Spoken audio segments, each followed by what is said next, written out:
Good morning students. बच्चों आज हम जो +2 में सेकंड चैप्टर है sexual reproduction in flowering plant, आज उसका जो लास्ट टॉपिक है वो करेंगे बच्चों, और फिर ये हमारा चैप्टर हो जाएगा खत्म। हमारा जो लास्ट टॉपिक है आज का वो है एपोमिक्सिस एंड पोलीएम्ब्रियोनी। ये क्या होती है? तो पहले इसको करेंगे फिर इसको करेंगे। एपोमिक्सिस क्या होता है बच्चों? देखो बच्चों, आपको पता है seed are the final product of sexual reproduction. Sexual reproduction के जो फाइनल प्रोडक्ट है वो सीड है। सीड के अंदर क्या होता है? एम्ब्रियो, जिसमें नेक्स्ट जनरेशन होती है। नेक्स्ट जनरेशन एम्ब्रियो से आती है, यू नो। अब यहाँ पर मैं आपसे पूछ रहा हूँ कि सीड हमेशा सेक्सुअल रिप्रोडक्शन में ही बनते हैं, क्योंकि प्लांट्स में आपने ए सेक्सुअल रिप्रोडक्शन जहाँ भी पढ़ा है, जैसे बर्डिंग है या फिर आपने अलग अलग तरीके पढ़े हैं, आपने layering, grafting, by stems, by roots, अलग अलग तरीके पढ़े हैं। कहीं पर भी कोई सीड नहीं बनता। प्लांट के दूसरे पार्ट एक पार्ट करते हैं ए सेक्सुअल रिप्रोडक्शन में। तो सीड किसमें बनते हैं? सेक्सुअल रिप्रोडक्शन में, ठीक है। और सेक्सुअल रिप्रोडक्शन में क्या होता है? फर्टिलाइजेशन किसका? गैमेट्स का। बट यहां पर मैंने आपको पहले बता रखा कि बायोलॉजी में हमेशा एक्सेप्शन होती है, क्योंकि बायोडाइवर्सिटी बहुत ही ज्यादा अमेजिंग और बहुत ज्यादा डाइवर्स है, तो एक्सेप्शन बायोलॉजी में मिल ही जाती है हमेशा, अक्सर।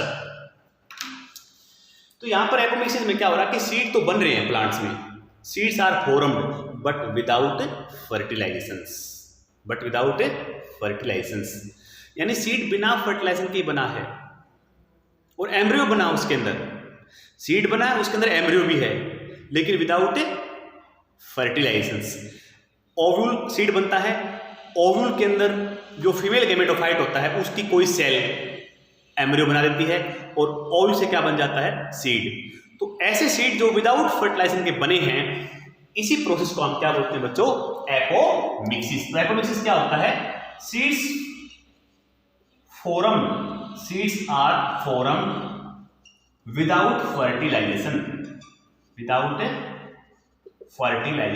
सीड्स बनते हैं लेकिन बिना फर्टिलाइजेशन के बनते हैं। सीड तो बनते हैं लेकिन विदाउट फर्टिलाइजेशन के, ठीक है। तो एक प्रकार से ये बताइए कि ये सेक्सुअल रिप्रोडक्शन हुआ कि सेक्सुअल हुआ? अब फर्टिलाइजेशन तो हुआ ही नहीं, क्योंकि सेक्सुअल रिप्रोडक्शन में तो कंडीशन है कि फर्टिलाइजेशन होना चाहिए। अब यहाँ पर तो फर्टिलाइजेशन तो हुआ ही नहीं, इसका मतलब एक प्रकार से एसेक्सुअल रिप्रोडक्शन है ये। लेकिन मिमिक्स पैटर्न किसका शो कर रहा है? सेक्सुअल रिप्रोडक्शन का। यानी कि लग तो रहा है कि सेक्सुअल रिप्रोडक्शन है, क्योंकि ये जो पैटर्न है मिमिक्स कर रहा है किसको? सेक्सुअल रिप्रोडक्शन को। But it is actually A sexual reproductions. तो ऐसे सीड से जो प्लांट्स बनेंगे वे एक प्रकार से क्या कहलाएंगे? कलोन्स। क्या कहलाएंगे? कलोन्स। तो जिस प्लांट्स के वो सीड हैं वही कैरेक्टर में क्या हो जाएंगे? आगे ट्रांसफर हो जाएंगे। क्लियर बच्चों? तो seeds are formed without fertilisation. Seed तो बने हैं लेकिन बिना फर्टिलाइजेशन के बनते हैं। क्लियर? और ऐसे सीड्स क्या कहलाते हैं बच्चों? Apomictic seeds. ऐसे सीड्स क्या कहलाते हैं? एपोमिक्टिक सीड्स कहलाते हैं। और इनसे बनने वाले प्लांट्स को हम क्या कह सकते हैं? क्लोन्स। क्यों कह सकते हैं? क्योंकि it is a type of asexual reproduction, और एसेक्सुअल रिप्रोडक्शन में जो प्रोजनी होती है वो क्लोन्स कहलाती है, क्योंकि वो मार्फोलॉजिकली और जेनेटिकली पेरेंट्स जैसे ही होती है। क्लियर? तो एपोमिक्टिक सीड ऐसे आप बोलते हैं, ठीक है बच्चों।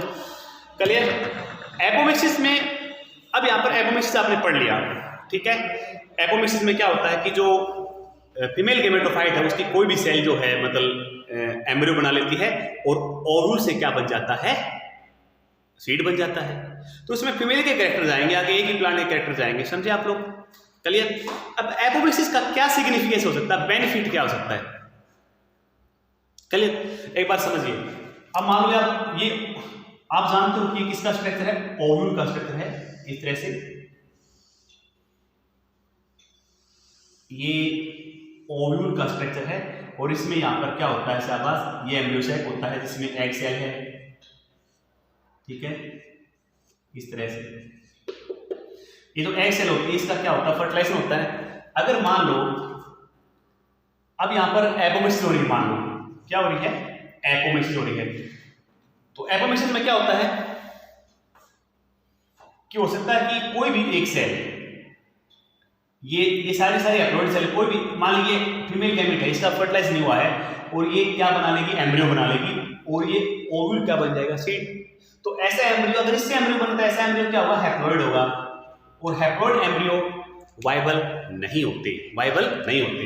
या फिर ये हो सकता है कि जैसे आपको मैंने बताया था कि फीमेल गैमेटोफाइट बनने से पहले क्या बनता है, एक मेगास्पोर सेल बनती है, मेगास्पोर सेल, पहले मेगास्पोर सेल बनती है जो कि क्या होती है, डिप्लॉइड। फिर इसके अंदर क्या होता है, मेयोटिक डिवीजन होता है, जिससे 4 सेल बनती है, 3 क्या हो जाती है, डिजनरेट, और एक सेल पे डेवलप होकर क्या बनाती है, फीमेल गैमेटोफाइट। सपोज करो कि इसके अंदर मेयोटिक डिवीजन नहीं हुआ, इसमें मेयोटिक डिवीजन नहीं हुआ और ये जो डिप्लॉइड मेगास्पोर है और इसी से क्या बन जाए, मान लो एम्ब्रियो बन जाए। तो एम्ब्रियो क्या होगा, डिप्लॉइड होगा और वाइबल होगा और ओवल्स क्या बन जाता है, ओवल्स क्या बन जाएगा, सीड बन जाएगा। तो इस प्रकार से एपोमिक्सिस देखी गई है अलग अलग प्लांट्स में, याद रखना इसको। तो आपकी किताब में सिर्फ इतना दिया गया है कि एपोमिक्सिस क्या होती है, सीड्स का बनना विदाउट फर्टिलाइजेशन, सीड का बनना क्या कहलाता है, एपोमिक्सिस। और ऐसे सीड्स क्या कहलाते हैं, apomictic seeds. Actually it is a type of asexual reproduction but it mimics the sexual reproduction. है तो एसेक्सुअल रिप्रोडक्शन, लेकिन मिमिक्स किसकी करता है, ये सेक्सुअल रिप्रोडक्शन की करता है। ठीक है बच्चों, क्लियर, ओके, वेरी गुड। अब इसका सिग्निफिकेंस क्या है एपोमिक्सिस का, ये बताना आपको जरूरी है। सिग्निफिकेंस क्या होता है, इसका एक बहुत बड़ा सिग्निफिकेंस है, एक रिसर्च एरिया है ये। देखो बच्चों, हम हाइब्रिड प्लांट बनाते हैं, जैसे एक प्लांट ये है, दूसरा प्लांट ये है, ये इस प्लांट के जीन है, ये इस प्लांट के, हम क्रॉसिंग करते हैं तो यहाँ पर हाइब्रिड बन गया। हाइब्रिड में क्या हो गया, इधर से आ गई थी, आधे जीन इधर से आ गए, इसको क्या बोलते हैं, हाइब्रिड। ठीक है, अब इस हाइब्रिड्स का हम दोबारा सीड बनाएंगे, हाइब्रिड्स प्लांट का अगर हम सीड बनाएंगे तो ये जो कैरेक्टर हैं जो इस हाइब्रिड में है, ये कैरेक्टर अगली जनरेशन में क्या हो जाते हैं, सेग्रीगेट हो जाते हैं, अलग अलग हो जाते हैं। क्या हो जाते हैं, कैसे अलग होते हैं आप जानते हो, यहाँ पर सेल्फिंग होती है, तो सेल्फिंग में क्या होता है, ये कैरेक्टर आपस में कंबाइन करते हैं और ये गैमेट्स बनते हैं यहाँ पर। तो ये कॉम्बिनेशन बनेगा, एक ये,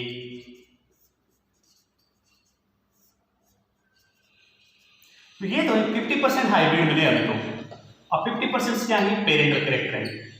यानी हाइब्रिड का अगर हमने सीड बनाया तो नेक्स्ट जनरेशन में जो हाइब्रिड कैरेक्टर है वो 50% रह जाएगा। हमें तो हाइब्रिड कैरेक्टर चाहिए, पेरेंटल कैरेक्टर हमें नहीं चाहिए। ये पेरेंटल कैरेक्टर है, ये तो हमें नहीं चाहिए ना, हमें तो सिर्फ ये चाहिए, हाइब्रिड कैरेक्टर चाहिए, हमें तो हाइब्रिड चाहिए। तो नेचुरली तो ये कैरेक्टर क्या हो जाएंगे, अलग अलग हो जाएंगे। लेकिन अगर हम क्या करते हैं बच्चों, अगर हम इस हाइब्रिड्स, ये हाइब्रिड प्लांट मान लो, ये हाइब्रिड प्लांट्स है, अगर इस हाइब्रिड प्लांट्स में हम क्या करते हैं, एपोमिक्सिस करते हैं, हम इसमें कुछ ऐसे जीन डालते हैं जिससे क्या हो जाए, इसमें एपोमिक्सिस। तो एपोमिक्सिस होने से, एपोमिक्सिस क्या होती है, एक प्रकार का एसेक्सुअल रिप्रोडक्शन होता है। अगर हम इसमें एपोमिक्सिस कर देंगे तो ये कैरेक्टर ऐसे आगे ट्रांसफर हो जाएंगे, सेग्रीगेट नहीं होंगे, क्योंकि एसेक्सुअल में कोई सेग्रीगेशन नहीं होता, कोई फर्टिलाइजेशन नहीं होता। तो ये कैरेक्टर ऐसे आगे क्या हो जाएंगे, ट्रांसफर।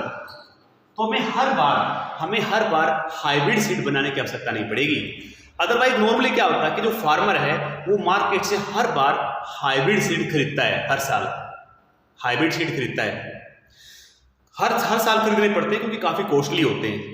और कंपनियां भी हर साल हाइब्रिड सीड नहीं बनाती है, क्योंकि हाइब्रिड्स नहीं बनाया जा सकता, क्योंकि इसमें कैरेक्टर 50% कैरेक्टर अभी बता मैंने लॉस हो जाते हैं, समझे। अगर हम इस हाइब्रिड्स प्लांट्स में क्या करते हैं, एपोमिक्सिस अगर कर सकते हैं, कर पाए, तो फिर हमें हर साल हाइब्रिड सीड बनाने की आवश्यकता नहीं पड़ेगी। ठीक है, तो ये बहुत ही इकोनॉमिकल हो सकता है। अब तक तो कोई कंपनी ने ऐसा किया नहीं है, ना किसी यूनिवर्सिटी ने किया है। प्राइवेट कंपनी क्यों करेंगी, क्योंकि उनको तो लॉस है ऐसे सीड बनाने से। वो तो हर साल अपने सीड बेचती, काफी पैसे काफी महंगे बेचती है। ठीक है, तो अब तक तो ऐसी कोई रिसर्च नहीं हुई है, लेकिन ये रिसर्च का एरिया है। ओके बच्चों, अगर आपने कहीं सुना हो, देखा हो ऐसे, तो आप प्लीज शेयर करना मेरे साथ। Okay, yes. तो ये सिग्निफिकेंस है। तो एपोमिक्सिस का सिग्निफिकेंस आप जान रहे हो। अब लास्ट टॉपिक हमारा क्या था आज का, पोली एम्ब्रियोनी। पोली एम्ब्रियोनी क्या होती है? नॉर्मली एक सीड में एक ही एम्ब्रियो होता है, एक सीड के अंदर एक ही एम्ब्रियो होता है, आप जानते हो।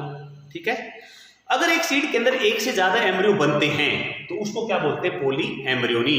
जैसे एग्जांपल के तौर पे यहाँ पर सिट्रस, ऑरेंज, ये प्लांट है।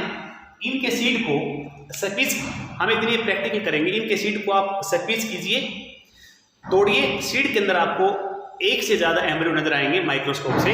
उसी कंडीशन को हम क्या बोलते हैं? Poly embryony. क्या बोलते हैं इसको? पॉली एम्ब्रियोनी बोलते हैं। तो more than one embryo in a seed, more than one embryo in a seed, more than one embryo in a seed, more than one embryo in a seed. एक seed में एक से ज्यादा embryo पाए जाने क्या कहलाते हैं? Poly embryony. क्या बोलते हैं इसको? Poly embryony. ठीक है, तो पॉली एम्ब्रियोनी का मतलब क्या होता है? एक सीड में एक से ज्यादा एम्ब्रियो पाया जाना क्या कहलाता है? Poly embryony. समझे आप लोग? इस बात को आप ध्यान में रखना। ठीक है, तो एग्जाम्पल के तौर पे इसमें क्या होता है? इसमें क्या होता है? मान लीजिए ओव्यूल है और आपको पता ओव्यूल से क्या बनता है? सीड बनता है। एक तो ये एम्ब्रियो होता है जो मेन एम्ब्रियो होता है यहाँ पर, जो किससे बना? फीमेल जाइगोट से बना है। यहाँ पर जो न्यू सेल्स की सेल होती है कई बार वो भी एम्ब्रियो बना लेती हैं। तो यहाँ पर एक से ज्यादा एम्ब्रियो आपको नजर आएंगे। उसी कंडीशन को हम क्या बोलते हैं? Poly embryony. एग्जाम्पल के तौर पे यहाँ पर सिट्रस, ऑरेंज और मैंगो का जो सीड होता है उसमें आप देख सकते हो वहां पर पॉली एम्ब्रियोनी अक्सर हमें दिखाई देती है। क्लियर? ठीक है, तो बच्चों ये चैप्टर हमारा खत्म हो गया है आज, और कल से हम नया चैप्टर स्टार्ट करेंगे, ह्यूमन रिप्रोडक्शन। ठीक है, तो ये चैप्टर बहुत ही इंटरेस्टिंग था, बहुत ही एप्लीकेबल था और कॉम्प्लेक्स चैप्टर भी था, और खासकर बच्चे इस चैप्टर में प्रॉब्लम फेस करते हैं, लेकिन मुझे नहीं लगता कि आपको प्रॉब्लम आई कोई। फिर भी कोई डाउट है तो आप अपने डाउट्स मेरे साथ शेयर कर सकते हो, मैं आपको सभी का आंसर दूंगा। ठीक है बच्चों, थैंक यू।